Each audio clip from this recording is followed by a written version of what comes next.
پھر آپ نے نماز اثر پہلے پڑھا، حالانکہ مغرب کا وقت جا رہا تھا، پہلے اثر پڑھا، اس کے بعد مغرب پڑھا، پھر عشاء کی نماز ہوئی. فقہا نے کہا کہ اس معلومات ترتیب واجب ہے، ورنہ مغرب کا وقت ختم ہو رہا تھا، مغرب پہلے پڑھ لیتے، لیکن نہیں، چھوٹی ہوئی نماز پہلے، پھر اس کے بعد موجودہ، پھر آخر آنے والی نماز. اور یہاں سے بھی معلوم ہوا کسی کا نام محافظت ہے کہ نماز چھوٹ جائے تو آدمی ملا جائے، فکر مند ہو جائے. حدیث میں آتا ہے کہ تم آدھے مال پورے مال کی بات کیا کرتے ہو؟ اگر کسی کی اثر کی نماز چھوٹ گئی، کانما اترا اہلہ، گویا اس کا گھر لٹ گیا. ابھی مہر آدھا چل رہا تھا، آدھا مہر پورا مہر. یہ آدھا مہر پوچھا مہر کے پیچھے کیا کہتے ہیں؟ نماز اثر قضا ہو جائے گی. اگر قضا ہو گئی تو یہ مہر نہیں گیا، پورا گھر لٹ گیا. اس مناسبت سے نماز اثر کا ذکر فرمایا. حافظوا، محافظت کرو، علی الصلوات، تمام نمازوں پر، والصلاۃ الوسطیٰ، اور خصوصیت سے بیچ کی نماز. بیچ کی نماز کون سی ہے؟ اثر کی نماز. فقہا کے اقوال بہت ہیں، 19 اقوال ہیں اس میں، لیکن سب سے راجح قول یہ ہے کہ اس سے مراد اثر کی نماز ہے. اثر کی نماز زیادہ اہم ہے کیونکہ اس کا ٹائم کم ہے، کاروبار کا وقت ہے، ذرا غفلت ہوئی تو مغرب آ جاتی ہے، اثر چلی جاتی.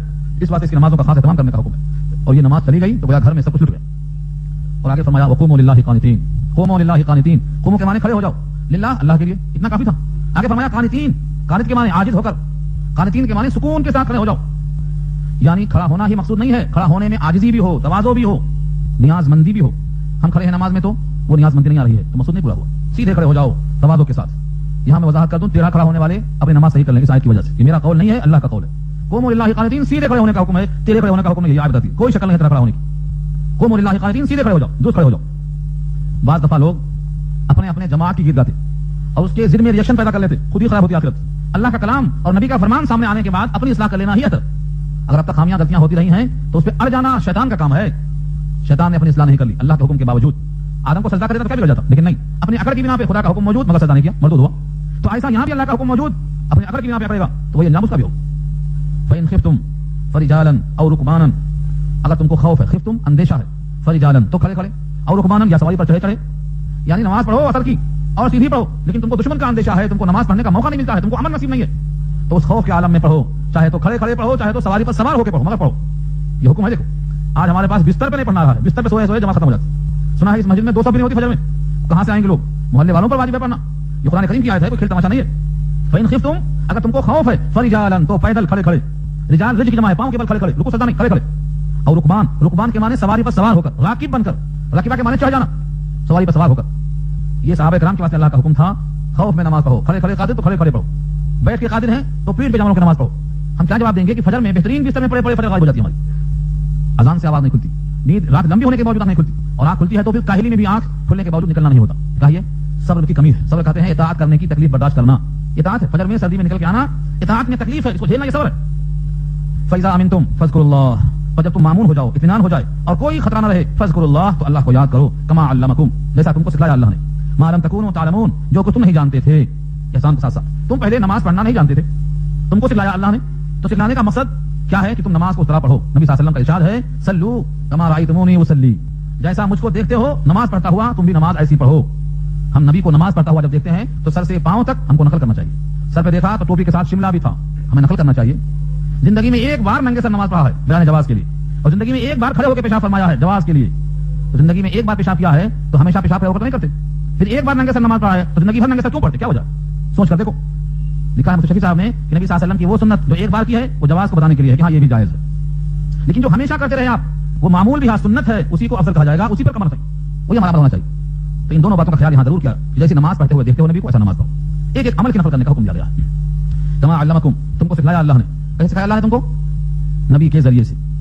ما لم تکونوا تعلمون، جس کو تم جانتے نہیں تھے. یہ بھی اللہ کا شکر ہے کہ نماز پڑھنا سکھایا. نماز نام ہے سورہ فاتحہ کا، نماز نام ہے سورہ فاتحہ کا. حدیث میں آیا ہے میں نے نماز کو تقسیم کر دیا میرے اور بندے کے درمیان آدھا آدھا. مطلب کیا ہے؟ قسمت الصلاۃ بینی و بین عبدی نصفین ولعبدی ما سأل، میں نے نماز کو تقسیم کر دیا ہے آدھا آدھا. یہ نماز کا لفظ ہے جس پر اطلاق ہے اس کا سورہ فاتحہ پر. میرے بندے کے بیچ آدھا آدھا نصفین. فإذا قال العبد، جب بندہ کہتا ہے الحمدللہ رب العالمین، تو اللہ فرماتے ہیں حمدنی عبدی، میرے بندے نے میری تعریف بیان کی. فإذا قال العبد اثنى علی عبدی، فإذا قال العبد الرحمن الرحیم، قال اللہ عز وجل اثنى علی عبدی، میرے بندے نے میری ثنا بیان کر دی. اور جب بندہ کہتا ہے مالک یوم الدین، اللہ فرماتے ہیں مجدنی عبدی، میرے بندے نے میری بزرگی بیان کر دی. اور جب بندہ کہتا ہے ایاک نعبد و ایاک نستعین، تو اللہ فرماتے ہیں ھذا بینی و بین عبدی نصفین، یہ ہے بارڈر. اس سے پہلے میرے واسطے تھا، اس کے بعد بندے کے واسطے ہے. ولی عبدی ما سأل، جو بندہ مانگ لیا تو اس کو نماز کہا ہے. یہاں وہی مراد ہے جیسا اللہ نے حکم دیا ہے ویسا ہی پڑھنا ہے، صحیح خلاف نہیں کرنا ہے. یہ درمیان میں کیوں لایا گیا کہ مسائل میں الجھ کے لوگ نماز چھوڑ دیتے. سب سے پہلے جو چھوڑتے ہو کیا چیز چھوڑتے؟ نماز، اور کچھ نہیں چھوڑتا، نماز چھوڑ جاتی. تو نماز کا ذکر کر دیا اور پھر اس کے بعد وہی مسئلہ پھر لوٹ کے آیا جو چل رہا تھا، اس مسئلے کو ختم نہیں کیا، ابھی درمیان میں آیا. تو کیا بولتے جملہ معترضہ، جسے ہم بیان کرتے ہیں، بیان کرتے کرتے سامنے کو بچانا رہا، ہم نے کہا بیٹھ جاؤ. یہ کیا ہے؟ یہ ذرا بیٹھ جاؤ، بیان کا جو نہیں ہے، لیکن درمیان میں خلل کو روکنے کی خاطر بیٹھ جاؤ کا حکم دیا. تو نماز کا ذکر یہ بیچ میں ایسا ہی آیا, آگے وہی مسئلہ ہے والذین یتوفون منکم ویذرون ازواجا, وہی مطلب آیا. تو مسائل کے درمیان مسائل چلتے ہوئے بیچ میں کیا ہے, نماز کا حصہ آیا کہ کسی بنا پر کسی مسئلے میں الجھ کر نماز مت چھوڑو. اور جو لوگ تم میں سے وفات پا جاتے ہیں, یتوفون منکم, وفات پا جاتے ہیں, ویذرون ازواجا, اور چھوڑ جائیں بیویوں کو, وصیتاً, وصیت ہے, لازواجہم, ان کے شوہروں کے لیے. کیا وصیت ہے؟ متاعا الی الحول, وصیتاً لازواجہم, وصیت ہے ان تمام کے واسطے 1 سال تک غیر اخراج, گھر سے نکالنے بغیر. یہ آیت اپنے عمل کے لحاظ سے منسوخ ہے. عمل پر کیا حکم تھا پہلے؟ اگر تم میں سے کسی کی وفات ہو جائے اور بیویوں کو چھوڑ جائیں تو بیوی 4 مہینہ 10 دن کے بعد فارغ ہو جاتی تھی, پہلے یہ آیت ہے. اس کے بعد یہ آیت نازل ہوئی, ابھی سنیں آپ, 4 مہینہ 10 دن والی آیت نے اس آیت کو منسوخ کر دیا. تب تک تھا قید کرنا, وصیت کر کے مرے وہ اپنی بیویوں کے واسطے کہ 1 سال تک ان کا خرچہ برچہ, ان کے گھر میں رہائش, نان اور نقہ سب لازم ہے. وصیتاً لازواجہم, وصیت ہے ان کے شوہروں کے واسطے, یعنی ان کے ورثہ کے واسطے. متاعا الی الحول, 1 سال تک, متاع کے معنی سامان جس سے وہ گزارا کر سکے, الی الحول 1 سال تک غیر اخراج, نکالے بغیر. فإن خرجنا, بس اگر وہ عورتیں خود نکل جائیں, فلا جناح علیکم, تم پر کوئی حرج نہیں, فیما فعلنا فی انفسہن من معروف, اس معاملے میں جو وہ کر گزرے اپنے ذات کے بارے میں دستور کے مطابق. واللہ عزیز حکیم, اللہ حکمت والا اور غالب والا ہے, غالب حکمت والا اللہ ہے. تو یہ آیت میں کیا کہا, 1 سال تک, اور ابھی آیت گزرے تو اس میں کیا ہے, 4 مہینہ 10 دن تک. 4 مہینہ 10 دن تک حکم بعد میں آیا, اور 1 سال تک گھروں میں رکھنے کا حکم پہلے کا ہے. آج فقہا میں سے کوئی بھی اس پر عمل نہیں کرتا, اور سب کے نزدیک اس آیت کا حکم منسوخ ہے سابقہ والی آیت سے. وَلِلْمُطَلَّقَاتِ مَتَاعٌ بِالْمَعْرُوفِ, اور مطلقہ عورتوں کے لیے متاع ہے. یہ متاع کے معنی کیا ہے, بار بار آئے گا اور پھر آ چکا ہے. متاع کے معنی سامان, مراد ہے وہ ضرورت کا سامان جس سے عارضی نفع اٹھایا جا سکتا ہو, اس کو متاع کہتے ہیں. تو مطلقہ عورتوں کے لیے ایک جوڑا ہے, بالمعروف, دستور کے مطابق, حقاً علی المتقین, یہ حق ہے متقیوں پر. تقویٰ باقی نہیں رہتا. ایک مثال دے کے بات ختم کروں گا میں. گزشتہ ہفتے میں بات آئی تھی, سرسری ہوئی تھی. متقیوں پر حق ہے دستور کے مطابق, متقیوں پر حق ہے حقوق ادا کر دینا. اگر حقوق ادا نہیں کیا تو یہ متقی باقی نہیں بچتا. متقی کب رہے گا, جب خدا سے ڈرتا ہوا ہو, اور ڈرنے والا وہ ہے جو خدا کے حکم کے مطابق دوسروں کا حق ادا کرتا ہو. وآتوا حقہ یوم حصادہ, ہر ایک حق دے دیا کرو, کل ذی حق حقہ, حق والے کا حق دے دو. اگر نہیں دیا تو یہ کیا ہے, حق کو مارنے والا. یہ حقیقت میں متقی بن ہی نہیں سکتا. نبی صلی اللہ علیہ وسلم نے ایک مجمع میں یوں فرمایا کہ جس کو مجھ سے کچھ لینا دینا باقی ہے یہیں چکا لے, تاکہ آخرت میں حساب کتاب کی فکر نہ رہے. ایک صاحب نے کہا کہ آپ نے مجھے مارا تھا, 1 چھڑی مارا تھا, میں آج بدلا لوں گا. کہا آ جاؤ میدان میں. سارا جہان دیکھ رہا ہے کہ ایک آدمی نبی کو مومن ہو کر مارنے کو تیار ہے انتقام کے جذبے سے. اس نے کہا کہ میں نے آپ کو چھڑی مارنے سے پہلے میں چاہتا ہوں کہ کپڑا جسم سے اتر جائے, کیونکہ جب میں نے مار کھایا تھا تو بغیر کپڑے کے تھا, کپڑا بھی اتروا دیا. جیسے کپڑا اترا دوڑ کے چمٹ گیا, کہا جہنم حرام ہو گئی, بچ گیا میں جہنم سے. تو ہمیں یہ رخ نظر آتا ہے, دوڑ کے چمٹ گیا, جہنم حرام ہو گئی, نبی سے محبت کا اظہار کر دیا, یہ رخ سمجھ میں آتا ہے. دوسرا رخ ہے نبی کا عمل, کہ انتقام یہیں لے لو تاکہ وہاں بچ جائیں. یہ رخ نظر نہیں آتا ہمیں. کسی کو انتقام لینا ہے تو یہاں لے لو تاکہ وہاں ہم بچ جائیں, مصطفیٰ ہو کر, محبوب ہو کر, معصوم ہو کر, مغفور ہو کر. یہ دونوں رخ میں دیکھنا پڑے گا. مسلم کی روایت جو سنا چکا ہوں اس سے پہلے, اس امت کا سب سے غریب ترین مفلس آدمی کون ہوگا؟ فرمایا جس کے پاس سونا چاندی نہ ہو, مال دولت نہ ہو, بینک بیلنس نہ ہو, وہ مفلس ہے. فرمایا نہیں, میری امت کا مفلس وہ ہے کہ قیامت کے دن پہاڑوں کے برابر نیکیاں لے کے آئے گا, بہت نیکیاں, تہجد کی, تلاوت کی, بہت زیادہ عبادات لے کر آئے گا, لیکن کسی کا حق مارا تھا, بیوی کا نفقہ باقی تھا, بیوی کا سکنا باقی تھا, 2 بیویاں تھیں, ایک کے ساتھ رہتا تھا, ایک کو معلقہ چھوڑ دیا تھا. سعودیہ میں رہ کر ایک بیوی کو خرچہ دیتے, دوسرے کو معلق چھوڑ دیتے. میرے پاس ایسے لوگوں کے نام موجود, پتے موجود, تہجد پڑھنے والے ہیں, رات بھر جگنے والے ہیں, ہماری بیوی کہاں غائب, کیا کرے گی بیوی ہو؟ اللہ کے سامنے لائن میں کھڑی ہو جائے گی, میرا حق باقی ہے ابھی ادا کرو. حدیث میں آتا ہے اس کی نیکیاں بانٹتے جائیں گے اللہ تعالیٰ, کیونکہ وہاں روپیہ نہیں چلے گا, ریال نہیں چلے گا, ڈالر نہیں چلے گا, یہی ثواب چلے گا سکہ کی شکل میں. اس کے سارے اعمال کو دیتے جائیں گے, سارے اعمال جو لے کے آیا تھا پہاڑ کے برابر سب ختم, ابھی لائن باقی ہے.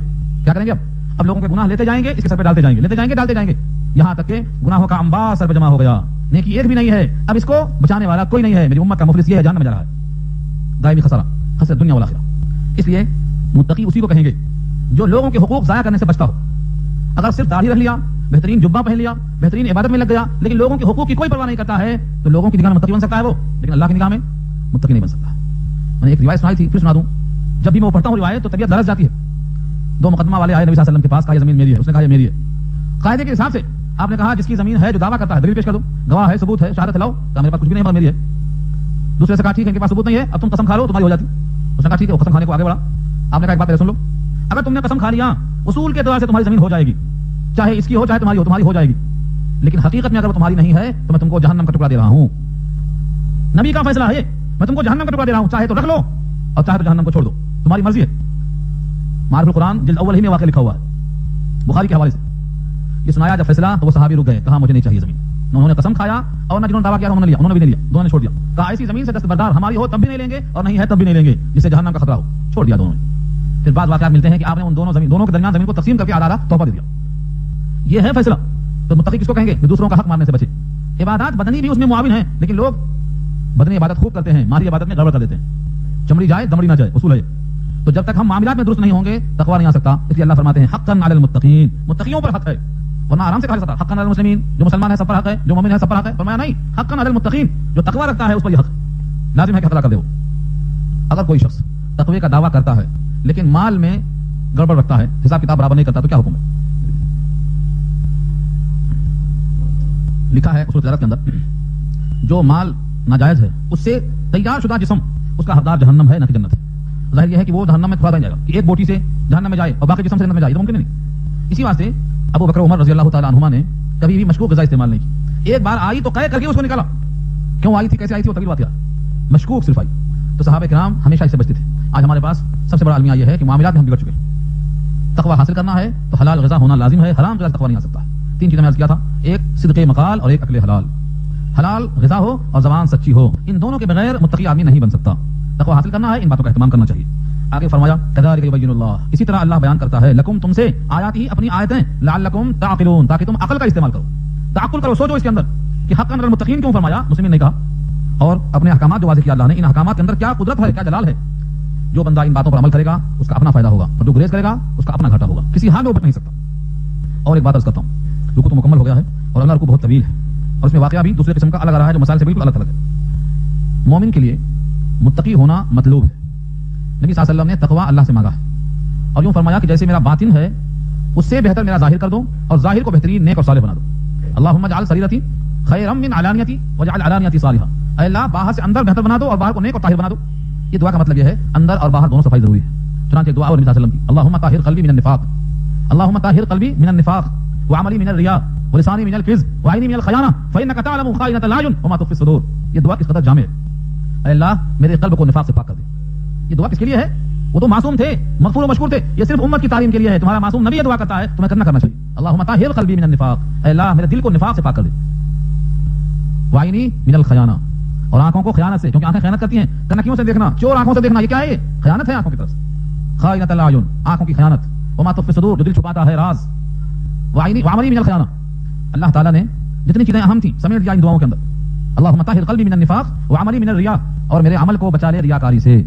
ریاکاری کیا ہے؟ جو عمل ہم کرتے ہیں اس سے لوگ تو خوش ہو جائیں, اللہ خوش نہ ہو, یہ ریاکاری ہے. کتنے عمل ایسے ہیں, یہ صحابی نماز پڑھ رہے تھے, نماز کی حالت میں صاحب کھٹکا مار کے پہنچ گئے. دل میں ایک احساس پیدا ہوا کہ اس نے مجھے بحالت نماز دیکھا, بڑا متاثر ہوا ہوگا میرے سے کہ تو نماز پڑھ رہا ہے, جب بھی میں نماز پڑھ رہا ہے. اس احساس کے بارے میں فکر مند ہوئے اور جا کر پہنچ گئے نبی صلی اللہ علیہ وسلم کے پاس. کہا یہ نفاق تو نہیں ہے کہیں عمل کا, ریا تو نہیں ہے؟ جب بھی میں نماز پڑھا مصلی پر کوئی آیا تو اس کے آنے سے مجھے خوشی ہوئی کہ اس نے مجھے بحالت نماز دیکھا, اس کے دل میں میری وقار بڑھ گئی ہوگی. اس کے بارے میں کیا خیال ہے؟ صحابہ نے پوچھا نبی صلی اللہ علیہ وسلم سے. صحابہ کے سوالات اور نبی کے جوابات, مستقل کتاب ہے, اس میں لکھا ہوا ہے یہ مسئلہ بخاری کے حوالے سے. فرمایا کہ یہ مومن کے واسطے زائد ہے, جو اللہ اس پر دیں گے انعام وہ تو الگ ہے, یہ مومن کے پاس دنیا میں زائد ہے, نقد ہے. اگر پہلے سے پروگرام بنایا ہوا ایسا تب تو ریاکاری میں آتا ہے, اور پہلے سے ایسا کوئی خیال نہیں تھا لیکن لوگوں کی نگاہ میں آ گیا تو یہ زوایت میں سے ہے, اس پر کوئی ریاکاری کا الزام نہیں ہے. تو بولنے کا مطلب یہ ہے کہ صحابہ اتنا فکر مند ہوتے تھے, اور آج ہمارے پاس تصنع, بناوٹ, دکھاوا, ریاکاری ہر جگہ بھری پڑی ہے. اور ریاکاری کا عمل ایسا ہے جس سے نبی نے اللہ کی پناہ مانگی ہے. عملی من الرياء ولسانی من الكذب, اور زبان کو جھوٹ سے بچا لے. وعینی من الخیانہ, اور آنکھوں کو خیانت سے بچا لے. فإنک تعلم خائنۃ الاعین, کیونکہ تو جانتا ہے آنکھیں جو خیانت کرتی ہیں اور دل جو چھپاتا ہے, سب جانتا ہے. تو تقویٰ حاصل کرنا, تعقل کرنا, اللہ کی آیتوں میں غور و فکر کرنا اور خداوندی احکامات کی پوری تعمیل کرنا, یہ تقوی کا تقاضا ہے. اس کے بغیر تقویٰ حاصل نہیں ہوتا ہے. اللہ تعالیٰ ان باتوں پر عمل کرنا نصیب فرمائے. انشاءاللہ آئندہ ہفتے میں اگلا رکوع شروع کیا جائے گا. آپ حضرات دعا